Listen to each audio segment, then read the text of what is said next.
কিয়ামতের মাঠে মানুষ যত ইবাদত দুনিয়াতে করেছে তার মধ্যে সবচাইতে বেশি সুনিপুণ ভাবে হিসাব নেওয়া হবে সালাতের, নামাজের। ইবাদতের জগতে যত ইবাদত আছে সব ইবাদতের মধ্যে সর্বপ্রথম হিসাব নেওয়া হবে সালাতের। রাসূল সাল্লাল্লাহু আলাইহি সাল্লাম এভাবেই বলছেন, আউয়ালু মা ইউহাসাবু বিহিল আবদা ইয়াউমাল কিয়ামাতিস সালাহ। কিয়ামতের দিন সর্বপ্রথম হিসাব নেওয়া হবে সালাতের, নামাজের। ফাইন সালুহাত সালাহা শাইরু আমালিহি, যদি সালাত বান্দার ভালো হয়, সুন্দর হয়, তাহলে বাকি আমলগুলি তার সুন্দর হবে। ওয়াগিন ফাসাদাত ফাসাদা শাইরু আমালিহি, সালাতটা যদি বান্দার অসুন্দর হয়, ভালো না হয়, ক্ষতিগ্রস্ত হয়, তাহলে পরবর্তী আমলগুলি তার ক্ষতিগ্রস্ত হবে। এজন্য একজন মুসলমানের অন্যান্য ইবাদত আল্লাহর কাছে সুন্দর প্রমাণ করার জন্য সালাত সুন্দর করা জরুরি। এই সালাতটা আমরা কিভাবে পড়ব? রাসূল সাল্লাল্লাহু আলাইহি সাল্লাম এ ব্যাপারে বলছেন, আম্মিনি জিবরিলা ইনদাল বাইতে মাররাতাইন, আল্লাহর ফেরেশতা জিবরাইল আলাইহিস সালাম কাবা ঘরের চত্বরে, কাবা ঘরের প্রান্তরে দুইবার এসে একবার 5 ওয়াক্ত আর একবার 5 ওয়াক্ত, প্রথম দিনে 5 ওয়াক্ত পড়েছিলেন আউয়াল ওয়াক্তে, দ্বিতীয়বার এসে তিনি পড়েছিলেন শেষ ওয়াক্তে। এরপরে তিনি বললেন এই 2 ওয়াক্তের মাঝখানের সময় হলো উত্তম সময়। এ ব্যাপারে তিনি বলছেন, সাল্লু কামা রাআইতুমুনি উসাল্লি, পৃথিবীতে আমার যারা উম্মত আছো তারা শোনো, তোমরা ওইভাবে সালাত আদায় করো যেভাবে আমাকে সালাত আদায় করতে দেখেছো।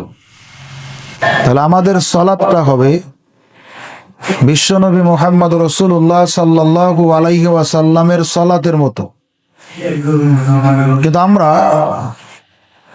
আলু লাগানোর ক্ষেত্রে যে যত রকম সতর্কতা অবলম্বন করি, ধানের জমি চাষাবাদ করার ক্ষেত্রে যতখানি সতর্কতা অবলম্বন করি, আমি আমার জামা কাপড়ে ময়লা লাগলে পরিষ্কার করার ব্যাপারে যতখানি সতর্ক, আমি আমার পরিবার সাজানোর ক্ষেত্রে যতখানি সতর্ক, নামাজ পড়ার ক্ষেত্রে মোটেও কিন্তু ততখানি সতর্ক নই। যে যেমন ইচ্ছা সে তেমন করে আমরা পড়ছি।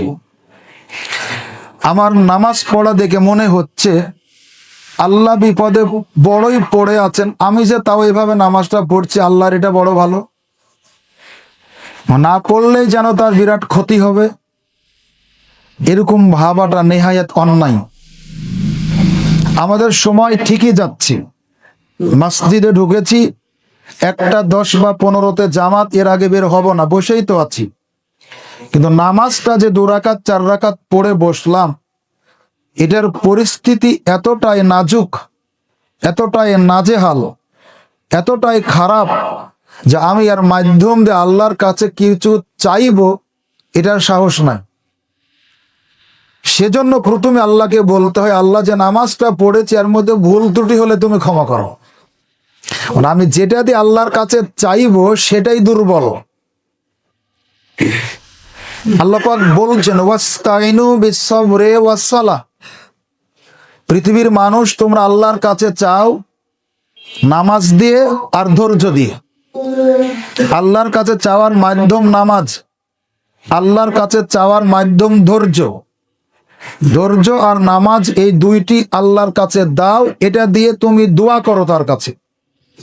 আরো সহজ করি, আপনার ছেলের চাকুরির দরকার, এমপি মন্ত্রীর কাছে গেলেন পুকুরের বড় মাছটা নিয়ে, মাছে ঘা আপনি খেয়াল করেননি, কিন্তু মন্ত্রীর কাছে মাছ ঢোকাতে কয়েকটা জায়গা পার হওয়া লাগে। এই মাছটা পরীক্ষা নিরীক্ষা করে তারপরে ঢোকানো হয়। তো ঢোকানোর আগেই যদি মাছে ঘা প্রমাণিত হয় চাকরি পরের কথা, ওই মাছ নিয়ে যে বিপাপে পড়বেন, এই দুঃখের এই বিপদের সীমা থাকবে না। মানে আপনাকে তো এই মন্ত্রীর কাছে ঢুকতেই দিবে না, ওই মাছ নিয়ে শহরের কোথায় ঘুরবেন, চাকরি তো পরের কথা। ঠিক একই রকম যে নামাজ দিয়ে আল্লাহর কাছে আমরা চাইব, নামাজটাই যদি দুর্বল হয়, নামাজটাই যদি ভালো না হয়, নামাজটাই যদি সহি না হয়, নামাজটাই যদি সঠিক না হয়, তাহলে আমাদের দুঃখের সীমা থাকবে না। আল্লাহ পাক বলছেন, ফাওয়াইলুল লিল মুসাল্লিন আল্লাযীনা হুম আন সালাতিহিম সাহুন। ওই সমস্ত মুসল্লিদের জন্য দুর্ভোগ, ওই সমস্ত নামাজীদের জন্য দুর্ভোগ যারা নামাজের ব্যাপারে উদাসীন, অমনোযোগী, নামাজ পড়ে দায় পার করার মতো, দায় সারার মতো মনোযোগ দিয়ে নামাজ পড়ে না। আমরা সংক্ষিপ্ত জানবো সুন্দর করে আমার সালাতটা কিভাবে পড়া যায়। সংক্ষিপ্ত আকারে যতদূর সম্ভব, অজু করতে বসেছেন, অজু যদি আপনার ফরজ গোসল করার আগে হয় অথবা ঘুম থেকে ওঠার পরে হয়, খুব গুরুত্ব দিবেন। ফরজ গোসলের আগের অজু আর ঘুম থেকে ওঠার পরের অজুর পদ্ধতি একটু ভিন্ন, একটু খেয়াল করবেন। ফরজ গোসলের আগে এবং ঘুম থেকে উঠে অজু করার আগে অবশ্যই পানির পাত্রে, পানির বাসনে হাত ঢোকানো যাবে না।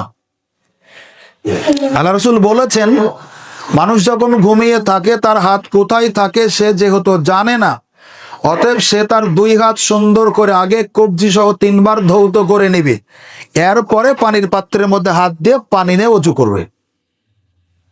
এটা ফরজ গোসলের আগে এবং ঘুম থেকে উঠে অজু করার আগে সুন্দর করে 2 হাত কবজি পর্যন্ত আঙ্গুলগুলি খেলাল করে ধৌত করলেন। অজুর প্রত্যেকটা অঙ্গ কমপক্ষে 1 বার, সর্বোচ্চ 3 বার, 1 বারের কমে হবে না, 3 বারের বেশি বাড়াবাড়ি করা যাবে না।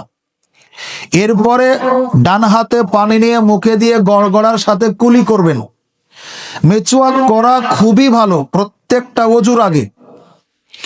মেচুয়াক সম্ভব না হলে অন্তত শাহাদত আঙ্গুলি দিয়ে দাঁতটা একটু ঘষা দিবেন, গড়গড়ার সাথে কুলি করবেন। এমনি করে নাকে পানি দিয়ে বাম হাতে নাকটা ঝেড়ে পরিষ্কার করবেন। অনেককে অজু করতে দেখি নাক ঝাড়েনি না, এটা বাকি থেকে যায়। নাকে হালকা পানি নিয়ে টান দিয়ে ঝেড়ে ফেলে নাকটা পরিষ্কার করবেন। এরপর মুখমণ্ডল অর্থাৎ কপালের উপরে চুলের গোড়া যেখানে আছে এখান থেকে থুতনি, এই কানের নতি থেকে ডান কানের নতি থেকে বাম কানের প্রান্ত পুরোটাই মুখমণ্ডল, পুরো মুখমণ্ডল 3 বার ধৌত করলেন। দাড়ি থাকলে অ্যাকচুয়ালি পানি নিয়ে দাড়িতে মেরে দাড়ি খেলাল করলেন।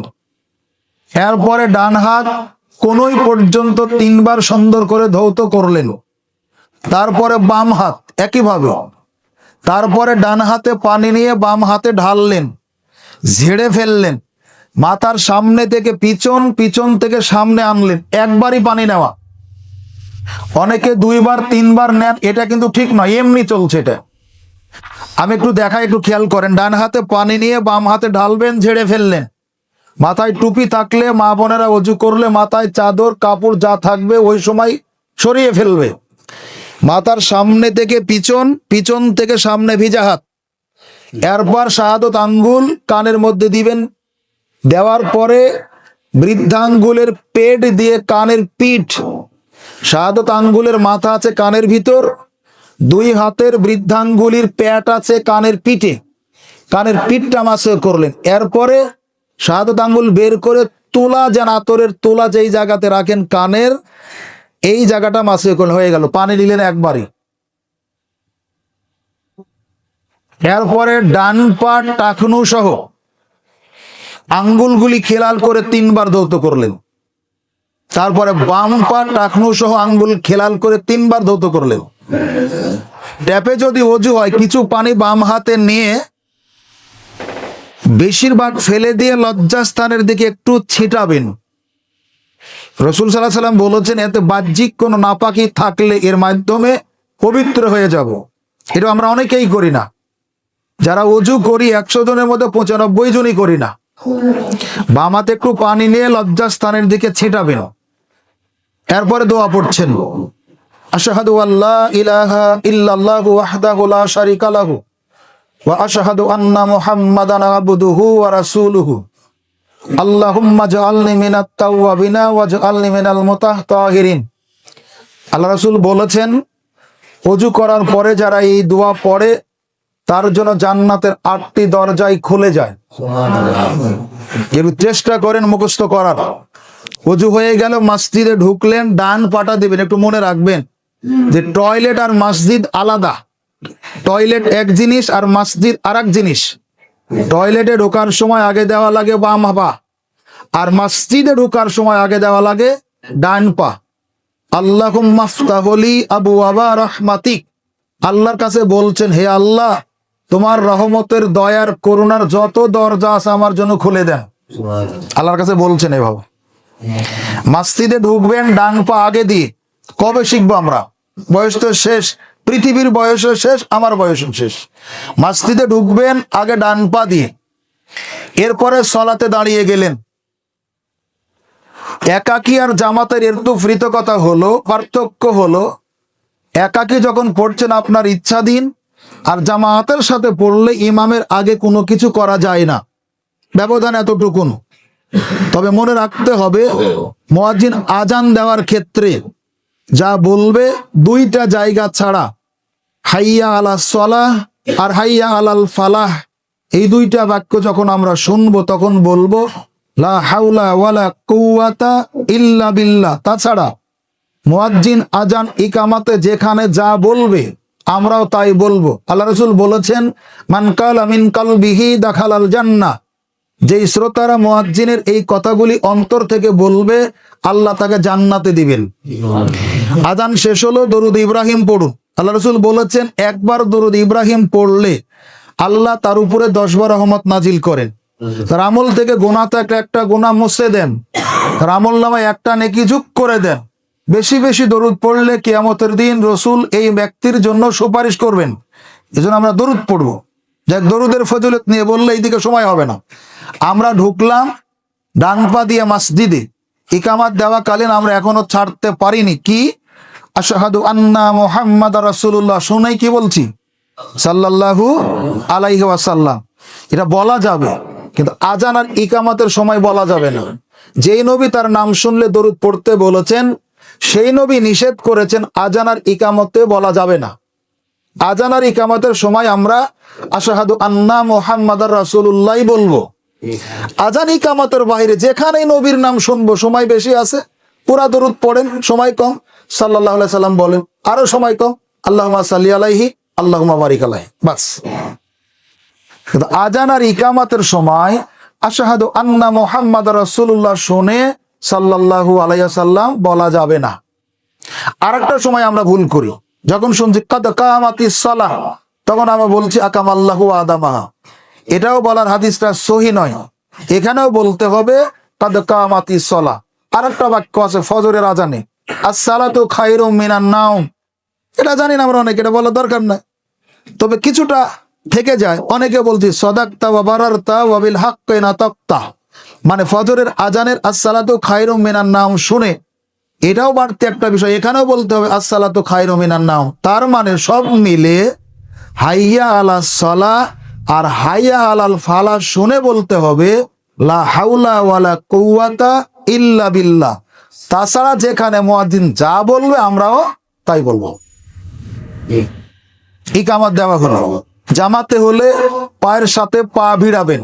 আল্লাহ রাসূল বলেছেন, যখন তোমরা সলাতে দাঁড়াও, দুইজন মুসল্লি যদি দুইজনের পায়ের মাঝখানে ফাঁক রাখো, আল্লাহর কসম আমি ওখানে কালো ভেড়ার বাচ্চার নাই অথবা দুম্বার বাচ্চার নাই শয়তানকে থাকতে দেখেছি।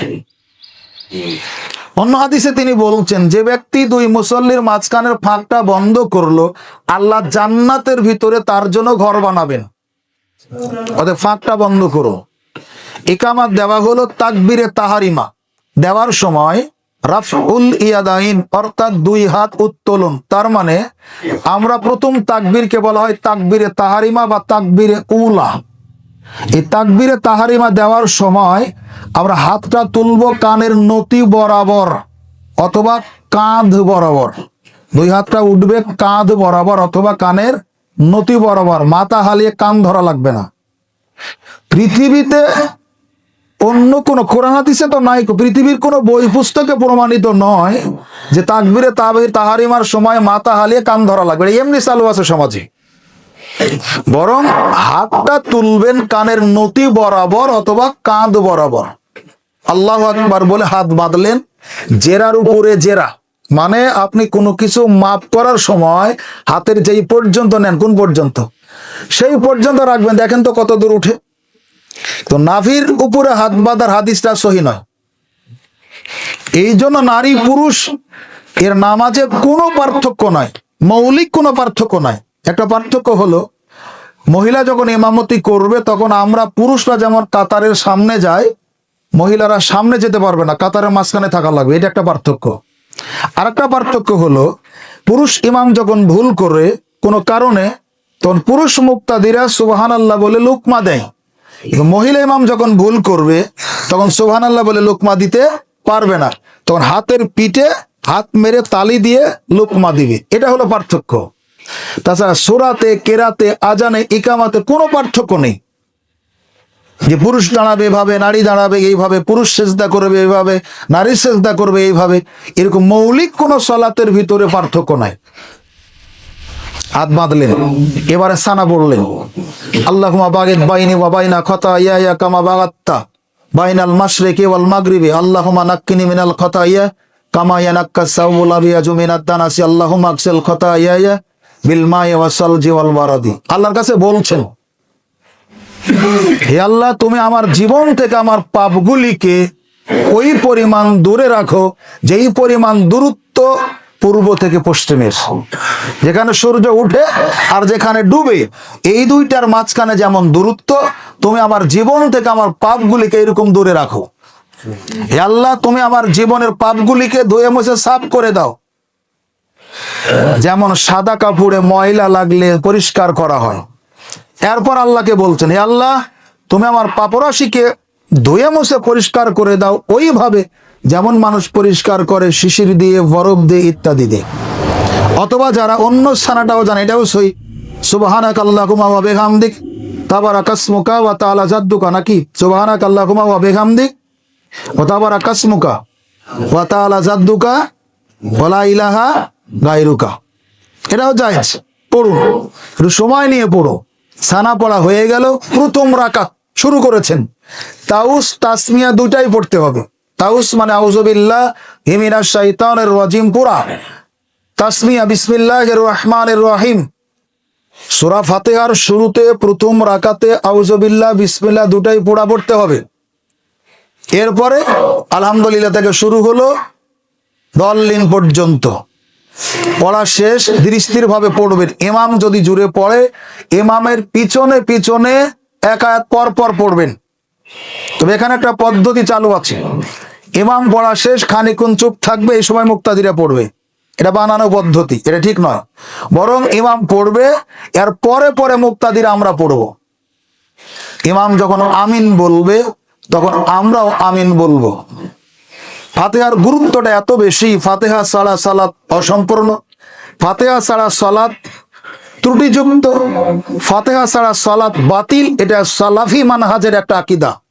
আমরা মনে করি সূরা ফাতিহা ছাড়া সালাত নামাজ হয় না। যখন ইমাম আমিন বলবে, হাদিস এসেছে, ইজা আমিনুল ইমাম ফাআমিনু মান ওয়াফাকা তামিনুহু তামিনাল মালাইকা গুফিরা লাহু মা তাকাদ্দামা মিন জামবিহি। ইমাম যখন আমিন বলে তখন তোমরাও আমিন বলবে, তোমাদের সাথে আল্লাহর ফেরেশতারাও আমিন বলে। যার আমিন ফেরেশতার আমিনের সাথে মিলে যাবে, আল্লাহ রাসূল বলেছেন তার বিগত জীবনের সমস্ত পাপ আল্লাহ ক্ষমা করে দিবে। এজন্য তাড়াহুড়া করবো না। মানে আমিন যে কয়বারে হয়, ইমামের আগে হয় এক দলের, ইমামের সাথে হয় এক দলের, পরে হয় আর। আমরা একটু ধৈর্য ধরবো, কারণ 5-7 মিনিট তার আমিন বলতে লাগে না, হয়তো 2-4 সেকেন্ড দেরি হয়। আমরা একটু ধৈর্য ধরবো, ইমাম আমিন বলার পরেই আমিন বলবো। এরপরে অন্য একটা সূরা যদি সূরার প্রথম থেকে পড়েন, তাহলে বিসমিল্লাহ পড়ে 2 সূরার মাঝখানে পৃথক করা লাগবে। সহজ করি, জমি পাশাপাশি 2 জনের মাঝখানের সীমানা কি? আইল বা আইল, ভালো কথায়। তা আইলের এই পারের জমির মালিক একজন, এই পারের জমির মালিক আর একজন।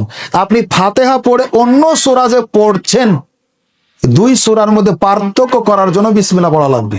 অথবা মুহাদ্দিসিনে কেরাম বলেছেন বরকত লাভের জন্য বিসমিল্লাহ পড়তে হবে। তবে কোন সূরার মাঝখান থেকে যে আয়াত বিশিষ্ট পড়েন, সূরার শুরু থেকে নয়, তাহলে বিসমিল্লাহ না পড়লেও চলবে। পড়া হলো, এবার যাচ্ছেন রুকুতে। সালাত শুরু করার সময় যেই পর্যন্ত হাত উঠালেন, ফাতেহা পড়ার পরে অন্য একটা সূরা পড়ার পরে যখন রুকুতে যাবেন, যাওয়ার সময় ওই পর্যন্ত হাত আবার উঠালেন, উঠিয়ে রুকুতে গেলেন। রুকুর তাসবিহ পড়ছেন সুবহানা রাব্বিয়াল আযীম, কমপক্ষে এই তাসবিহটা রুকুতে মানে হাঁটুতে হাত দিয়ে কমপক্ষে 3 বার সুবহানা রাব্বিয়াল আযীম। একটু মন থেকে বলেন তো, রুকুতে যত সময় থাকেন 3 বার বলা হয়? ভাইরা, যত তাড়াহুড়া, খালি মসজিদে ঢুকলেই ঘন্টার পর ঘন্টা স্টলে বসে আছেন, ওদিকে চারিস কেটলিতে জাল দেওয়ার ধুঁয়া, এদিকে বিড়ির ধুঁয়া, এইদিকে ঠান্ডা আর জর্দার গন্ধ, মনে বেহেশতের মধ্যে আছেন, বের হতে চান না। আর মসজিদে যখনই ঢুকেন এতই যে খারাপ লাগে, খুবই খারাপ পরিবেশ, তাই না? খুবই খারাপ। কষ্ট করি, সময় একই খরচ হয়, একটু কাজে লাগুক, এটা সবাই চাই আমরা। একটু ধীর স্থির ভাবে পড়ি সুবহানা রাব্বিয়াল আযীম, কমপক্ষে 3 বার যাতে পড়া যায়। কষ্ট তো করছি, একটু পড়ি। 3 বার পড়লেন, মিনিমাম 3 বার, উপর আবার জুড় বেজুড় ভাববেন না যে 3, 5, 7, 9, 11, 13, 15, 17, 19, 21, 23 এরকম না। মিনিমাম 3 বার, উপরে যতবার পারেন সেটা জুড় হোক আর বেজুড় হোক, অসুবিধা নাই, কিন্তু কমপক্ষে 3 বার। রুকুতে তাসবিহ পড়লেন, এবার রুকু থেকে ওঠাকে বলা হয় কওমা। এই দোয়া পড়ছেন সামি আল্লাহু লিমান হামিদা রব্বানা ওয়া লাকাল হামদ হামদু মিল আস-সামাওয়াতি ওয়া মিল আল-আরজি ওয়া মিল মা শি'তা মিন শাইইন বাদু। অথবা সামি আল্লাহু লিমান হামিদা রব্বানা ওয়া লাকাল হামদ হামদান কাসীরান তাইয়্যিবান মুবারাকান ফীহি। এইখানে পড়তে একটু সময় লাগবে না? তো এত তাড়াতাড়ি সেজদায় গেলেন কেমনে? দোয়া পড়ে গেলেন না পড়েই গেলেন? আমাকে বলা লাগবে না, আপনার মনকে একটু জিজ্ঞেস করেন, কত বছর থেকে আল্লাহকে এভাবে ফাঁকি দিচ্ছি? আসলে কি আল্লাহকে ফাঁকি দিচ্ছি না আমি ফাঁকি পড়তেছি? বিবেচনা আপনার। আমরা একটু সতর্ক হই, অনুরোধ। এইভাবে কওমার দোয়াটা পড়লেন সামি আল্লাহু লিমান হামিদা রব্বানা ওয়া লাকাল হামদ হামদান কাসীরান তাইয়্যিবান মুবারাকান ফীহি। সিজদাতে চলে গেলেন, সিজদাতে যাচ্ছেন, আগে যাবে হাত, তারপরে হাঁটু, আগে হাত তারপরে হাঁটু। সিজদাটা দিবেন। রুকুতে যখন থাকছেন, দুটি কথা ভুলে গেছি, যখন কেরাত করছেন এই সময় আপনার নজর থাকবে সিজদার জায়গাতে। যখন রুকুতে গেলেন এই সময় আপনার নজর থাকবে সিজদার জায়গাতে। রুকু থেকে উঠে সুন্দর করে সিজদাতে গেলেন, আগে হাত তারপরে হাঁটু। মনে রাখবেন 7 অঙ্গ দিয়ে সিজদা হবে। নাক কপাল মিলে 1, 2 হাত 3, 2 হাঁটু 5, 2 পা 7, 2 পা 2, 2 হাঁটু 4, 2 হাত 6, নাক কপাল মিলে 1। অনেকের সিজদা দিতে নাক ঠেকে তো কপাল ঠেকে না, কপাল ঠেকে তো নাক ঠেকে না, এরকম করা যাবে না। নাক কপাল দুইটা মিলে একটা অঙ্গ, সিজদা করতে হবে, এইভাবে হাদিস এসেছে। অতএব আমরা চেষ্টা করি এইভাবে সিজদাটা দিবেন একটু লম্বা করে। অনেকে সিজদা দিচ্ছেন এই কোনোটা রানের সাথে লেগে আছে না, লাগানো যাবে না। রান থেকে কোনোই আলাদা থাকবে, তবে 2 দিক আবার দিবেন না, তাহলে পাশের মুসল্লির আবার অসুবিধা হবে। তার মানে এটা থেকে বাঁচার জন্য সিজদাটা একটু লম্বা হবে। মানে আপনার সিজদাটা একটু লম্বা করে পেটের নিচে ফাঁকা রাখবেন, যাতে ছোট একটা ছাগলের বাচ্চা অনায়াসে যাতায়াত করতে পারে, এরকম একটা ব্যবধান রাখবেন। সিজদাটা লম্বাটে হবে। এই সময় আপনার হাতটা কাঁধ অথবা কানের নতি বরাবর সিজদাতে যখন রাখছেন, তখনও সিজদার তাসবিহ পড়ছেন সুবহানা রাব্বিয়াল আলা। বলেন সুবহানা রাব্বিয়াল আলা, সুবহানা রাব্বিয়াল আলা, সুবহানা রাব্বিয়াল আলা। কমপক্ষে আপনার সিজদা তো আমি দেখলাম 3 সেজদা একসাথে করলে এই তাসবিহ 3 বার বলা সম্ভব, এক সেজদাতে না। ভাইরা আমার, এত তাড়াহুড়া করবেন না। সিজদাতে অন্তত সুবহানা রাব্বিয়াল আলা এই তাসবিহটা 3 বার পড়েন। মরে গেলে সব পড়ে থাকবে। আর কয় ঘন্টায় বা সময় বেশি লাগতো 3 বার ভালো করে পড়লে? একটু চেষ্টা করে। সিজদাতে পড়লেন, এক সিজদার প্রথম সিজদা হলো এক সেজদা দিয়ে উঠলেন, আর এক সেজদা দিবেন, দেওয়ার আগে অটল বসে যান, সুন্দর স্বস্তির ভাবে। বাম পাটা বিছান, এর উপরে বসে স্বস্তির ভাবে বসে যান। ডান পা খাড়া থাকবে, আঙ্গুলগুলি কেবলার দিকে। ধীর স্থির ভাবে বসলেন, দোয়া পড়ছেন, আল্লাহুম্মা গফিরলি ওয়ারহামনি ওয়াজবুরনি ওয়াহদিনি ওয়াআফিনি ওয়ারজুকনি। মানাজত খুঁজে পান না আপনারা, তাই না?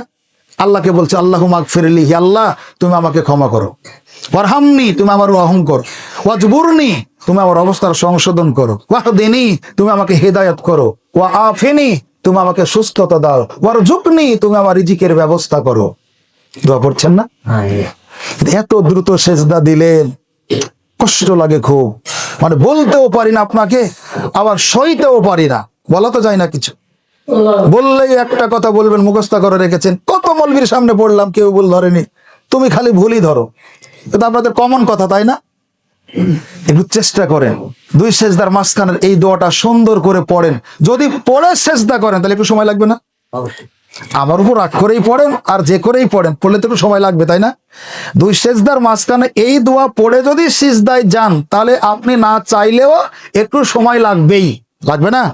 আল্লাহুম্মা গফিরলি ওয়ারহামনি ওয়াজবুরনি ওয়াহদিনি ওয়াআফিনি ওয়ারজুকনি, একটু সময় লাগবে। এরপরে দ্বিতীয় সেজদা দেন। এই দ্বিতীয় সেজদায়, দুই সেজদায় হলো এক রাকাত। পরের রাকাত পড়ার জন্য উঠলেন, আপনার হাতে ভর দিয়ে, হাঁটুতে ভর দিয়ে নয়। দ্বিতীয় রাকাত এইভাবে পড়লেন, তাশাহুদের বৈঠকে বসলেন। তাশাহুদের বৈঠক মানে যেই বৈঠকে সালাম ফিরাবেন।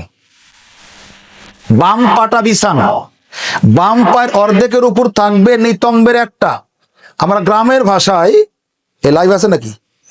গ্রামের ভাষায় আমরা সাড়ি বলি যেটাকে। এবারে জিজ্ঞাসা করলাম লাইভ চললে আবার এই ভাষাটা দৃষ্টিকটু, মানে আপনাদের যদি বলেই গেলাম বুঝতেই না পারতে লাভ হলো না। মানে দুই সারি আছে না, এক সারি থাকবে বাম পায়ের এক অংশে, আর বাকি অংশটা ডান পায়ের নিচ দিয়ে বের করে দিবেন। পয়লা পয়লা একটু কষ্ট হবে, তাই না? প্রথম একটু চেষ্টা করবেন। ডান পা খাড়া রাখবেন, আঙ্গুলগুলি কেবলামুখী থাকবে। বাম হাত বাম রানের উপরে স্বাভাবিক রাখুন, প্রান্ত বরাবর। ডান হাত রাখুন, আমার দিকে একটু দেখেন, 53 আঙ্গুলিটাই করে রাখবেন, মানে আপনার কনিষ্ঠা অনামিকা মুষ্টিবদ্ধ করবেন। কনিষ্ঠা তো বোঝে কি নিল, তার আগেরটা, এই দুইটা মুষ্টিবদ্ধ করবেন। আর বুড়ো আঙ্গুলের মাথা মধ্যমা আঙ্গুলের সাথে এইভাবে করবেন, এইভাবে থাকবে। দেখেন তো একটু পারেন কিনা। ডান হাঁটুর উপরে প্রান্ত বরাবর রাখবেন। তাশাহুদ থেকে শুরু করে সালাম ফিরানোর আগ পর্যন্ত হালকা ইশারা করবেন, এমন দ্রুত করবেন না যাতে পাশের মুসল্লি আপনার আঙ্গুলের দিকে তাকিয়ে থেকে আত্মাহিত পড়া বলে গেছে, এরকম যাতে না। স্বাভাবিক গতিতে আঙ্গুলের ইশারা করবেন সালাম ফেরানোর আগ পর্যন্ত। একে বলা হয় 53। হাদিসের ভাষা এসেছে দুইটি, একটা হলো 90, একটা হলো 53। এভাবে লেখেই দেখানো আছে যে কিভাবে আপনি 53 করবেন। সম্মানিত ভাইরা আমার, এইভাবে আপনি তাশাহুদ পড়লেন, আত্তাহিয়াতু লিল্লাহি ওয়াস সালাওয়াতু ওয়াত তাইয়্যিবাতু, আসসালামু আলাইকা আইয়ুহান নাবী ওয়া রাহমাতুল্লাহি ওয়া বারাকাতুহু, আসসালামু আলাইনা ওয়া আলা ইবাদিল্লাহিস সলিহিন, আশহাদু আল্লা ইলাহা ইল্লাল্লাহু ওয়া আশহাদু আন্না মুহাম্মাদান আবদুহু ওয়া রাসূলুহু। এরপরে পড়লেন দরুদ, তারপরে পড়লেন দোয়ায়ে মাসুরা। এরপর আপনার একাকী যদি আপনি পড়েন, যখন একাকী পড়ছেন জামাতে না, তখন আপনার যত দোয়া মুখস্থ আছে, সেটা কোরআনের হোক অথবা হাদিসের হোক, সব দোয়াগুলি পড়ছেন। পড়তে পড়তে আপনার আর জানা নাই অথবা ভালো লাগছে না, তখন আপনি সালাম ফিরান। কিন্তু জামাতে যখন পড়বেন তখন একটু মধ্যম গতিতে করার চেষ্টা করবেন। তার মানে বেশিও পড়বে না যাতে মানুষের বিরক্তি আসে, অস্থিরতা ভাব হয়। আবার এমন কমও পড়বে না যে তাশাহুদ দরুদ আর মাসুরা পড়ে সালাম ফিরাবে, এমনটাও না। বেশি যদি নাও পারেন, অন্তত প্রত্যেকটা সালাম ফিরানোর আগে রব্বানা আতিনা ফিদ দুনিয়া হাসানাতাও ওয়া ফিল আখিরাতি হাসানাতাও ওয়া কিনা আযাবান নার, এতটুকু অন্তত পড়বেন। কারণ দুনিয়া পরকালের সকল চাওয়া এই অল্প দোয়ার মধ্যে আছে। হাদিসে এভাবে আছে। আল্লাহ রাসূল বলছেন, সংক্ষিপ্ত এবং সারমর্ম দোয়া হলো, সারগর্ভ দোয়া হলো এই দোয়াটি, রব্বানা আতিনা ফিদ দুনিয়া হাসানাতাও ওয়া ফিল আখিরাতি হাসানাতাও ওয়া কিনা আযাবান নার। হে আল্লাহ, দুনিয়ার জানা অজানা সমস্ত কল্যাণ আমাকে দান করো, কবরের শাস্তি থেকে মাফ করো, এবং জাহান্নামের আগুন থেকে তুমি আমাকে বাঁচাও। তাহলে দুনিয়ার যাবতীয় কল্যাণ যদি আমাকে দেয়,